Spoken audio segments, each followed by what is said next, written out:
All right, number 2, I'm adding rational expressions, so I need my denominators to be the same, but they're not the same. So I want to think what is missing from each of these fractions. Now, this one doesn't have an x minus 3, and this one doesn't have an x minus 6. Whatever I do to the bottom, I have to do to the top.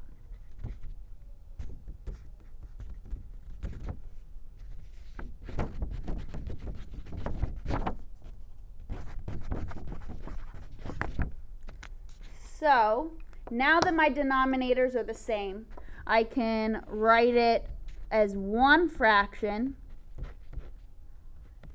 So this is my common denominator. I'm not messing with the denominator anymore till maybe the very end. I'm good to go with my common denominator. Now I'm focused on the numerator. So when I multiply this x and the 3 by the x minus 3, get in the habit of putting parentheses around the x plus 3 because I'm going to have to multiply both of these terms by both of these terms, and we're going to have to FOIL, distribute, box method, whatever you use for these. So x minus 3 times x plus 3, and then here I'm going to have a plus 7 times x minus 6. So I'm just focused on my numerator, ignoring my denominator. So I'm going to distribute here and distribute here. So using my distribution arrows, that means my new numerator is going to be x squared plus 3x minus 3x minus 9 plus 7x minus 42, all over my same denominator. Remember, you're not messing with your denominator. And I can combine like terms in my numerator. So I'm going to have, I don't have any like terms, any other x squared, so that's going to stay as x squared.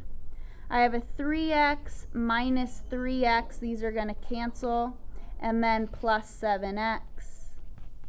And then I have a negative 42 minus 9, so that's like adding them together, and it's going to be a bigger negative number, so that's going to be negative 51 all over x minus 3 times x minus 6.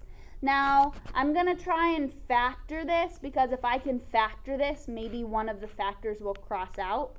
I don't have a number, a coefficient in front of this x squared, so I can just do my x method. And I have negative 51 at the top and 7 at the bottom. Two numbers that multiply to negative 51 and add to 7. And I'm not going to be able to think of a pair. So if I can't think of a pair, that means this isn't factorable, and I can leave my answer like this. And this was answer choice C.